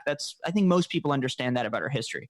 But imagine, like, while that's happening, you also have Mitch McConnell pressing incline on the treadmill, right? So as we're taking 2 steps forward and 1 step back, it's getting harder and harder to take steps forward and easier to backslide than ever before. And so as we're paying attention to the steps that we're taking, we're not paying attention to the incline. If that makes sense. If you were to add to that metaphor, a slight decline, but it's very, very low grade degree, but it's slick. And so you could fall down it if you were Donald Trump. Sorry, I think I lost it. Did I lose the metaphor? I think I lost it. Our democracy, Pete, is a slippery ramp with no handrail, which we all know there's nothing more dangerous than that. Our democracy is a heavy glass of water. Yes. That's, Isn't it crazy that we're living in this moment? It's every so often you realize something. You're like, wait a second, this is the moment in history that we're all living through. And I'll tie it back together by saying your book is great for this moment because it explains in many ways how we got there and how we need to get out in a way that everybody will be, I think, both entertained and enlightened by. So let's get back to old Sheldon. Yes, let's talk about Sheldon. So Sheldon Adelson is the biggest funder, we think, to Republican causes. I say we think because so much money can be given in secret these days. The Mercers? There's all these families that you don't really know very much about. The Prince DeVos family, obviously people know about Betsy DeVos because she became Secretary of Education, but for a long, long time, she was incredibly influential behind the scenes. And then there's names like that I've never heard of that I don't remember, but in Wisconsin, there's some billionaire, I forget who, but who was like pushing the rallies to reopen the state too early, right? Like I'm gonna look him up, yeah. And there's the Ricketts family in Nebraska. We could just keep going on. What is and there are also super wealthy people who donate to progressive candidates and causes, which is it's a little bit. I'm not going to say it's different, but a George Soros kind of thing is interesting because he's a billionaire and he donates to so many progressive causes, but so many of those things don't benefit him personally. In fact, you could argue they bring down his net worth in a way. But, I don't want to get too... I would say no one benefits from a system where the super wealthy have political power in direct proportion to their wealth. It's just not a good thing. But there is a distinction between people who spend that money as an investment to say, I'm going to put in, like $1 million into this campaign and I'll get $1 billion back in tax cuts. That's an investment. Right. Versus people who are doing something out of a sense of principle or saying, I'm going to put in $1 million into this campaign and my taxes will go up. I do think there's a distinction. And the other thing that the biggest distinction is, do you support political causes that would end this system where super wealthy people are allowed to play by a different set of rules? The way I put it in the book is it's kind of like Scrooge before and after, all of the ghostly visitations, right? Like he's still a rich guy, but the question is he using his money for a good purpose or a bad purpose? And you might look at it and say, it doesn't matter. He still shouldn't have all that money. And that may be true, but there's a distinction. Otherwise, A Christmas Carol would not be quite as popular as it is today. Great points. And so that's why I ended up focusing on Sheldon Adelson and not say like a Mike Bloomberg or a George Soros, because they certainly give a lot of money. I just think it's a materially different type of giving. So the thing that I was trying to do was help people understand the history of campaign finance in a way that doesn't make you want to your eyes glaze over. And in general, that's kind of how I thought about the book, because I can't get through books if I don't find them interesting. Well, yours is fascinating, and let me just read quickly from it to illustrate the point you just made. Consider what has happened over the last 4 years. The 18 largest donors to Republican candidates gave a total of $205 million in 2016. That's a lot. But thanks to the tax cuts President Trump passed 2 years later, this was in 2017, they are set to receive $68 billion in return. That's a lot more, with a return on investment of 33,000%. Buying votes for Trump in 2016 turned out to be a better bet than buying Apple stock in 2002. Damn, I almost nailed it, but I flubbed it. Yeah, it's a great way to illustrate the investment that you're getting here, which is what I'm talking about, which is why I'm so happy you wrote about it in the old Sheldon chapter about basically the campaign finance system and how screwed up it is. What else can you say about it? Well, I will say it's also not just tax cuts, because, for example, Sheldon Adelson is a casino magnate, right? I think I got to use the word magnate in a sentence, so this is great. He owns the Las Vegas Sands, which is like a whole, that corporation, which is the Venetian and the Palazzo. He owns a bunch of casinos around the world. What he really does not like more than anything else is online gambling, because the biggest threat to his business is online gambling. Shortly after Trump took office, the Department of Justice reversed a ruling on online gambling that made it harder to have online gambling systems. there was not a very clear reason why they did this. And it was not like a controversial topic before. This is what is so nefarious about the Citizens United era of campaign finance that we're living through. You can't prove that Sheldon Adelson contributing so much money to Republican campaigns is the reason the Department of Justice changed its mind on this policy in a way that is going to benefit his corporation hugely. But it certainly seems like it, right? It doesn't pass the smell test that isn't happening. And in fact, John Roberts, in one of his opinions, basically said the more money you have, the more influence over our government you should have. So as long as it's not direct quid pro quo corruption, right, which is, obviously came up in impeachment, but what the new standard is, Pete, if you're an elected official and I give you a suitcase full of money and I say, hey, by the way, I have this regulation I'd really like to see taken out, and that's why I'm giving you this money explicitly, and you say, great, sure, done deal, that's not allowed. Even John Roberts and the Roberts court wouldn't do that. If I say, hey, Pete, here's this suitcase full of money, or these, campaign donations, or these dark money donations that I'm making on your behalf. And by the way, unrelatedly, I really hate this regulation and I would love to see it disappear. And also, may I just remind you that I'm really supporting your campaign. I can do like that mobster talk. Yeah. And which not incidentally is the way that Trump has conducted business his entire life. It's not a surprise that he so perfectly fits this moment. This idea of, we saw it with Ukraine, right? I'd like you to do us a favor though. And that is that argument over what is a quid pro quo. It's not just about Trump and impeachment. When I saw this happening during impeachment, I was also thinking about all the other cases of corruption or of influence trading, where just because it's not an explicit bribe, that sort of says, okay, here's our bribe agreement, that standard is going to leave open a window for a huge amount of, all sorts of nefarious behavior. Because this is, I think, everything you write about in the book is important. Each part of the Electoral College, gerrymandering, we'll talk about it. But because I think the campaign finance system being so broken is the biggest problem that we have right now, I wanted to just ask one more question on it, which is, how do we fix it? Because my understanding is the Supreme Court has decided that many of these practices are completely legal. You just explained how these transactions generally occur. But Democrats, while they have to compete in this system, so they too have to raise money, and there can be an argument about who they get their money from, and it should be disclosed. There was a Disclose Act once. Remember when that went down? But if we want to see this change, we have to see the Supreme Court change. And it would seem the only way to have that change in our lifetimes is to add justices to the court, which is now being floated in an almost realistic way by some serious people. But how do we fix the campaign finance system if the courts have said it's fine? So I will say it's a lot harder to fix than if the courts agreed with most Americans, right? I mean, I think 80% plus, might be even more than that, Americans feel that our campaign finance system is broken and it favors the wealthy too much. And unfortunately, a majority of the Supreme Court belongs to the other 20%.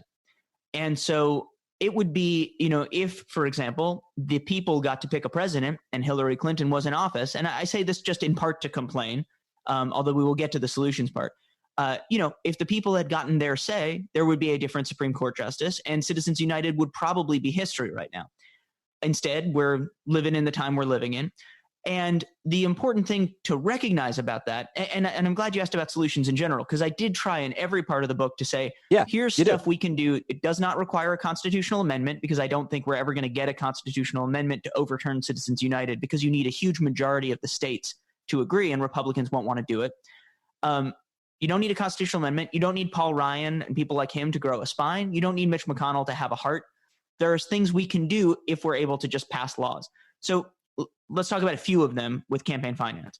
One of those is what Rick Hasen, who's a professor who wrote a book called I've interviewed him a bunch of times. Great. Read everything he writes. Follow him on Twitter. Yeah, he's brilliant. Yeah. Rick, I forget how he corrects me on the pronunciation of his name. And I thought it was Hasen. No, he said one time, because I got it wrong like a few times on air, and he was rightfully annoyed. Annoyed, because he'd been on the show a couple times. He said, it's Hasen, like fasten. Just like that, he said it to me. I was like, oh, I suck. Anyway, what Rick Hasen says is... Is this the right or wrong time to tell you how I pronounce my name, Pete? Is it? I thought it was David Litt. Is it David? Is it? Yeah, you have to pronounce both T's. It's Litt, but it's with a hard. It's a double T. I'm so sorry. I'll get it right next time. But yeah, please. Back to Rick Hassen's advice that I interrupted you with. Because I have been talking about his book on different interviews, book tour events, and I've been getting it wrong. So now there you go. Got it right. He's got to be outraged. And he talks about this idea of leveling down and leveling up when it comes to campaign finance. So leveling down is taking Sheldon and making him less powerful. And leveling up is taking the rest of us and making us more powerful. There are a few things you could do to level down. You talked about the Disclose Act. If you had to give away your money, but you had to be transparent about it, donors might be less inclined to do it or do it as much. So that's one thing we could do. However, with the court, it seems like leveling up is the more likely way to get things through potential court challenges. And so one example of that, in Seattle, they have this program called Democracy Bonds. And the way democracy bonds work are you get a $25 gift card, essentially, every election cycle. You can spend your $25 donating to a candidate. You can donate to a political cause, doesn't matter which party or anything like that. Or you can say, I don't want to do this, and then the money just goes back to the treasury. And what that does is it vastly increases the amount of money small donors have to participate. And it doesn't decrease the amount of money big donors have, but it helps level the playing field. It means that if I'm thinking, hey, I want to try to buy a lot of votes in Seattle by donating a lot of money, maybe it's not worth my investment because I'm going to have to donate so much more. And ultimately, like, that's the distinction that I think you have to understand if you want to know about campaign finance is, yeah, fine, money can't buy elections, but money can buy votes, right? It can buy advertising. It can buy staff. It can buy all these things that increase the number of votes you get. Yeah. So we have to make vote buying a more expensive proposition, and that's one way we can change the campaign finance. That's one very interesting idea that I had not heard. That's good stuff. Let's talk about the Electoral College. You discuss its where it came from and why it's so broken, and how it hasn't served us well in two elections, right? Because everybody talks about the last election, Trump, Hillary Clinton, but what about 2000 between Gore and Bush? The Electoral College has not served us well, I want to say ever. I mean, it depends who you are. It does depend who you are. White male landowners have done pretty well, it seems. Well, to some extent, the Electoral College did serve southern states well when there was still slavery, and we'll get into that in a second. But the Electoral College we have today, what comes from the election of 1800, which I'm sure some listeners will remember was, the end of Hamilton, where Aaron Burr and Thomas Jefferson ended up in this runoff, and they ended up tied. The reason they ended up tied was because the Electoral College was a mess, where people voted for they picked two people, and the winner became the president. The runner-up became the vice president. The problem is, once you had political parties, everybody voted for the same two people, so you got a tie. And that split the party, and you had the end of Hamilton and all of this chaos. So we changed the Electoral College. But from the very beginning, the reason I bring all this up is just to acknowledge that from the start, the Electoral College didn't work. It was a mess, and so we changed it. Now, the Electoral College today, and we can get into why we still have it, but the Electoral College today doesn't help anybody except at random. So the Electoral College doesn't help small states because California still has way more electoral votes than Wyoming. So people don't really care about Wyoming in the same proportion they would care about California, even close. Unless they're in oil and gas. Right. The Electoral College doesn't care, doesn't in rural states, right? You sometimes hear rural states benefit from the Electoral College. They don't. If you look at the most urban states in the country, they have way more votes than the most rural state electoral votes than the most rural states in the country. And most urban states in the country are also, that includes states like Utah and Nevada. It's not just big states. So what the Electoral College favors exactly one group, and that's swing states. If you live in a state that could be close, your vote will be courted by presidential candidates. If you live anywhere else, which at this point is more than 3/4 of us, your vote for president, you should still cast it. You should still go vote. But no one is coming to your state to try to win you over. And so the Electoral College now, and you mentioned 2000 and 2020, but it's random. It's not actually only benefiting Republicans. In 2012, which is an election I worked on for President Obama, he could have lost the popular vote by over 1%, maybe by as much as 1.5%. Wow. and still won the Electoral College because the tipping point state, the winning state, was Colorado, and he won Colorado by a little bit more than he won the country. So the Electoral College is basically just Russian roulette for democracy, right? Like most of the time you play the game and nothing happens, and then every so often you get this disgusting mess that someone else has to come clean up, and that's what we're currently living in. But it always affects the campaign process. It always affects the campaign process, and particularly when you have a president like Trump who is so focused on politics at the exclusion of to the exclusion of policy. There's no question he's visiting swing states almost exclusively. For some reason, as we're recording this, he's going to Oklahoma this weekend, which makes no sense. It should remind everybody how little the Electoral College matters, that it's a bad move to go to. Well, the only reason it could make sense is he picked Tulsa because of Juneteenth and what happened there, and yeah, that's depressing. That could make sense for that reason. Yeah.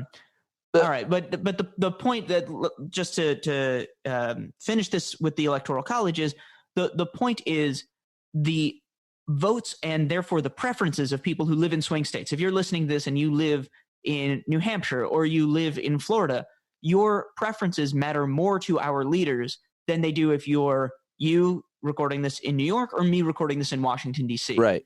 And that's not because there's no reason for that. It's just totally random, but some of us matter much more than others, and that does not make sense in a democracy. So do we have solutions for that too? The Electoral College? You write about them in the book?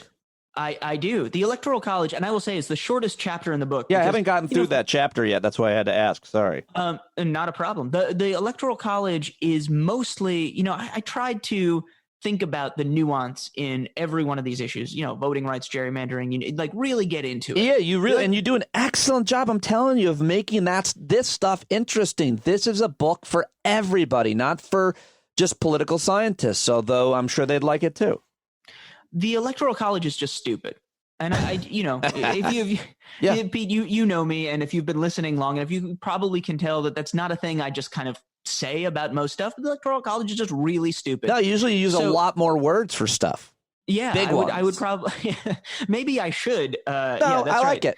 I think for radio, this is. I like it. Well, anyway, while I rethink my life, let me explain how we fix the Electoral College. So the thing about the Electoral College is you cannot get rid of the Electoral College without a constitutional amendment.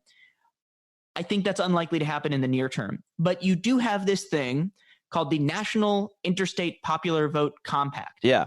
And I hate that political reform terms are always couched in a way that is designed to make them sound as uninteresting and unimportant as possible. So we're just going to say the compact. And the way the compact works is every state who joins it says, we are going to give our electoral votes to the winner, not of our statewide popular vote, which is what we do now. So let's say like New York, whichever candidate wins in 2020 in New York gets all of New York's electoral votes. New York, which I believe is a member of the compact, would say, once this is in effect, we're going to give all of our electoral votes to whoever wins the most popular votes nationwide. Right. But the compact only takes effect once a majority of the Electoral College has signed on. And so what that does is it doesn't get rid of the Electoral College. It just does an end run around the Electoral College. Right. So that the popular vote and the electoral vote would always align. And my understanding is they're close to getting there with what you are referring to as the compact in terms of needing enough states to get there. And by the way, the compact is rife for conspiracy theory users. That's true. Maybe I should. The agenda. I was going to go. Yeah, I was going to go with the cabal, but that was taken. Yeah, it was taken, sadly.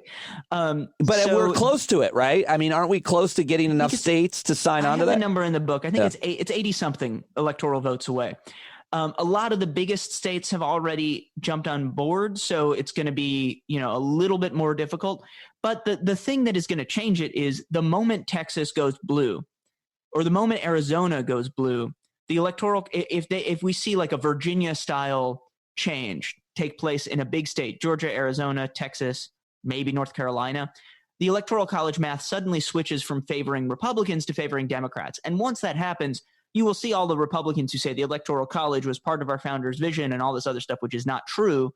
You'll see them change their tune really quickly and say, what our founders would have wanted is the National Interstate Popular Vote Compact. And I think we should take them up on that offer. And I don't want to see an Electoral College that favors Democrats, even though I'm a Democrat. I just want to see an election that is fair, where the Right. person the people want to be president becomes the president. Well, that yeah. seems pretty obvious. And yet we're in America today. It's not what we get. There's a lot of things that we don't get. One other thing that we don't get and we don't understand very well is how our Congress works. But working in the White House and being a speechwriter, you understood intimately. You had to understand policies and the policies that were on the agenda so that you could write about them, of course, for the president. But it is completely broken, and specifically, more so in the United States Senate. And you give us a deep dive on how that happened, and it's very important and really great. And you also did some hardcore journalism for this, where you went and visited in Kentucky Mitch McConnell's alma mater and the fraternity house, which actually apparently he owns. Sorry, maybe I shouldn't have given that away. It's an important part of the book. But great investigative journalism. Why did you need to visit this fraternity to understand how broken our Senate was? So, we will get to the ownership of this frat house. And to me, Mitch McConnell is the protagonist of this book. Even, I guess you could say say the villain. But I cut this piece out. But to me, the way I feel about Mitch McConnell is kind of the same way that I feel about like my robot vacuum. That not a Roomba. I have like an off-brand Roomba, and it has one job, and it does that job very well, and it's incredibly determined. And sometimes I find myself wishing I could be that focused, but at the same time, it has no morals, right? Like the vacuum does not care if it hits a load-bearing wall. The look on your face makes me feel like I did the right thing by cutting this from the book. Yeah, because the look on my face is you're sitting here talking about not having morals, and yet you're a person who doesn't do his own vacuuming, and so it questions, I think, your own integrity. That's where I was really struggling. That the idea. What about your morals for cleaning yourself? Hiring out a robot. My morals for cleaning are not. If we're picking my morals and ranking them, this is not. The worst part of this, I will just tell you, I did an Instagram live the other day for the book. And at the very end of the Instagram live, which was not like with people who know me, it was with a friend. And at the very end, because I'm not tech savvy, it switched out of selfie mode. And so I had I went from looking like a respectable adult to people seeing my mess of an office. That's awesome. Was the vacuum cleaner in the shot? The vacuum cleaner was not. And the robot? That point, the vacuum cleaner would have been a welcome addition to the shot. But back to Mitch McConnell. Yeah, please. So to me, Mitch McConnell is the guy who understood better than anyone else that the important thing about politics that is often overlooked is that the players make the rules. So for the last 40 years, most of us have focused on politics, the players on the field, right? What are Democrats doing? What are Republicans doing? Who's up? Who's down? Mitch McConnell was saying, what does the rule book look like? How do I rewrite the rule book? And so in the same way that if you were doing a book about the Beatles, you might go to Abbey Road, I felt like if I'm doing a book about the way our democracy has eroded and gotten so much worse in my lifetime, I got to go to Louisville, and I got to go to Mitch McConnell's old frat house, where, by the way, he was the student body president of the University of Louisville, and try to crash a frat party there. And this is where I ran into some trouble, because it turns out that if you are a man in your 30s trying to crash a frat party, it is not quite as cheeky and adventurous as I had imagined when I started. You feel much worse about yourself. Yeah. So I did not actually manage to get into the frat, although I tried twice. What I did find out, and this is where you started this question, was that there is a rumor running around the University of Louisville campus that Mitch McConnell owns the land underneath the Fytow House. And the Fytow House, I will say, it has the corner lot on Fraternity Row. It's like by far the nicest space. And it also... it clearly plays by some set of rules that other frats don't have to play with, because the other ones are all very clean. They all have that like new fraternity, please, we're okay, right, don't crack down appearance. And Mitch McConnell's old frat house looks like a frat house, right? It has like a beat up couch on the roof and stuff like that. I think it was I want to get this exactly right. I think there was a couch on the porch and an armchair on the roof. Right. That's what you wrote. Yeah. I was like, I was visualizing that. Sounds great. And the point here is not that Mitch McConnell owns the house, because I don't think that he does. My guess is it's a rumor, and I'm sure there's some sort of truth, some kernel of truth somewhere in there, but I don't think he owns the land. I do think that students at the University of Louisville believe that people play by one set of rules if they're on Mitch McConnell's team and another set of rules if you're everyone else. Like the Senate. And like the Senate. And this is, and the thing that worries me is what happens when we internalize that idea of unfairness from a very young age, right? What happens when you're 18 or 19 and you say, this is just how life is. If you're on Team Mitch, you have all the power, even if you didn't earn it. And if you're not on Team Mitch, you got to just, make do with an increasingly, tilted against you system. And so I didn't get into the frat house, sadly, and I suspect now that the book's out, they're definitely not going to let me in. But I do think, I did learn a lot about our democracy anyhow. I also, and there's so much more about Mitch McConnell and what he's done in the book, but I also wanted to just ask you about gerrymandering, because you explained the history of that and how it has also, like the Electoral College, changed and benefited different both sides, if you will, Republicans and Democrats over time, and what, of course, needs to happen to change that. And it's actually the least sexy thing in politics to talk about, I have found over the years in talking about it. John Avlon always does a good job and always, in terms of prioritizing to bring this up in his work and on CNN, and you do a great job explaining it in your new book, which everybody has to buy. Live read, Democracy in one book or less, how it works, why it doesn't, and why fixing it is easier than you think. Who's Jerry with a G? So Jerry with a G is actually Gary with a G. What?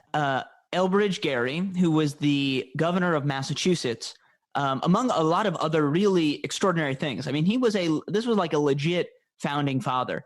He was part of the Continental Congress. He dealt with all the logistics for his nickname. You can see how good nicknames were back then. Yeah. Was Soldier's Friend during the Revolutionary War, because he was so good at getting people supplies and things like that.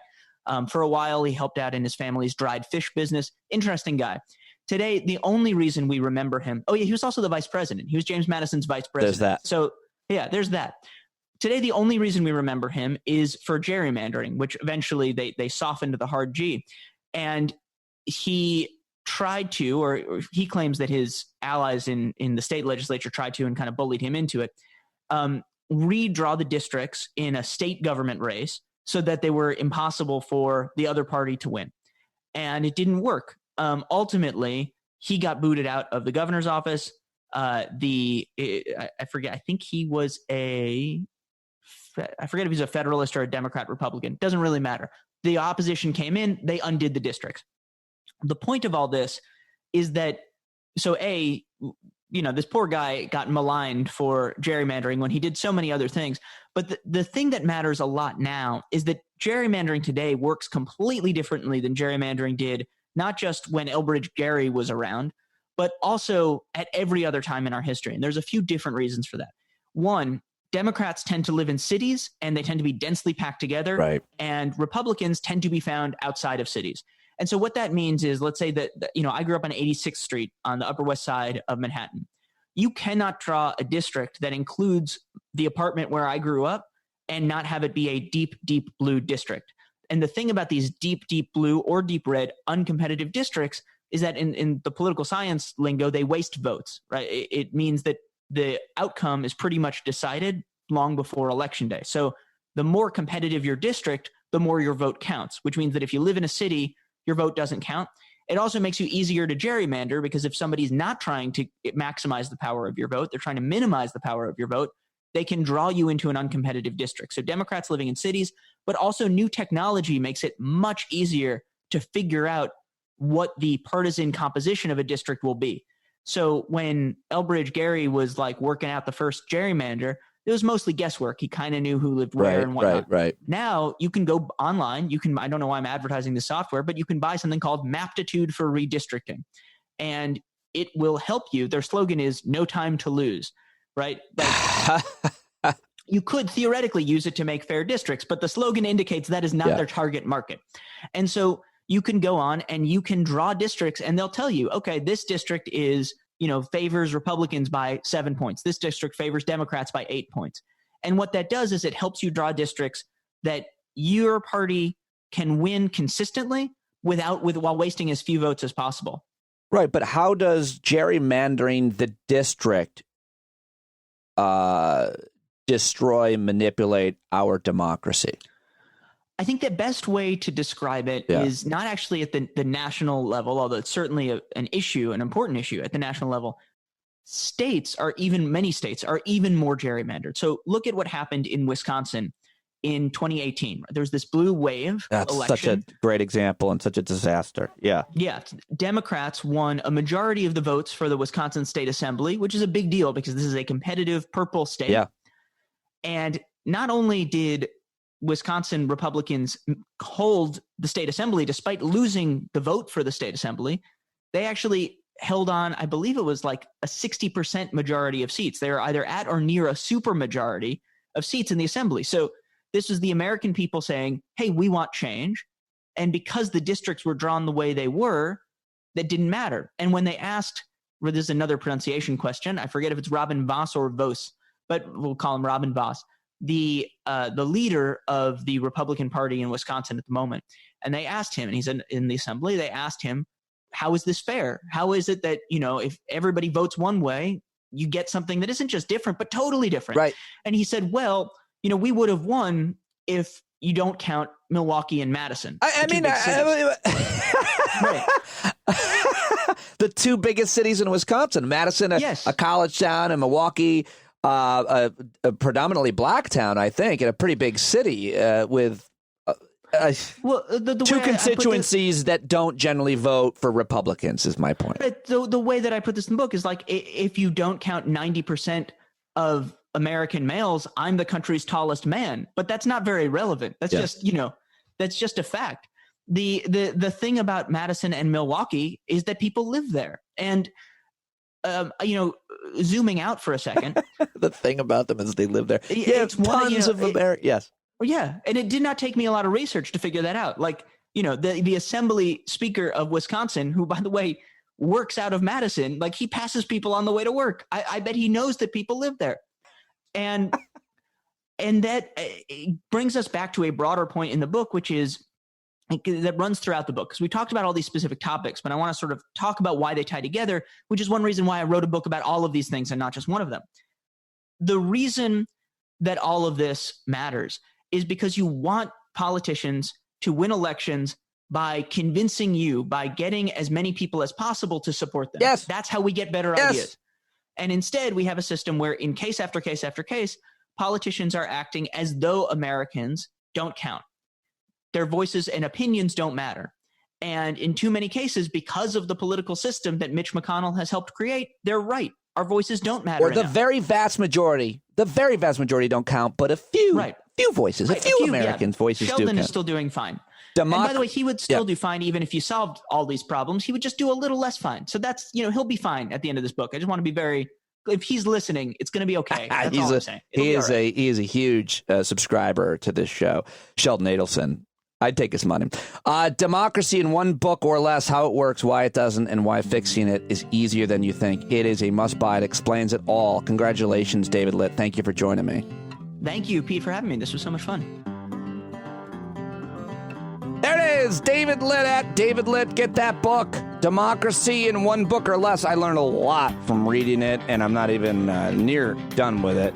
But I've read a lot of it, and I'm thoroughly enjoying it. He's a great writer, very funny, and explains some kind of boring things in a very entertaining and super enlightening way. I highly recommend this book, as well as Sarah Kendzior's book, Hiding in Plain Sight. Also great. I got that one, too. It's both. You got to buy both these books. I don't know what to tell you. You got to buy them. And you got to join me on Friday night, 8 p.m. Friday night East. 8 p.m. East on Zoom. A whole bunch of us will be hanging out. It's always fun. We have usually 50 or 60 people hanging out, drinking, and I'll lead a conversation about everything that's happening in the world and in your life. I look forward to hearing from you. And you don't have to say anything if you don't want to. You can just hang out and listen. We have a lot of fun, a lot of laughs, do a little dancing, tell a few stories, and share our personal journeys. It's great, and I really enjoy learning about your lives and listening to you as opposed to listening to me.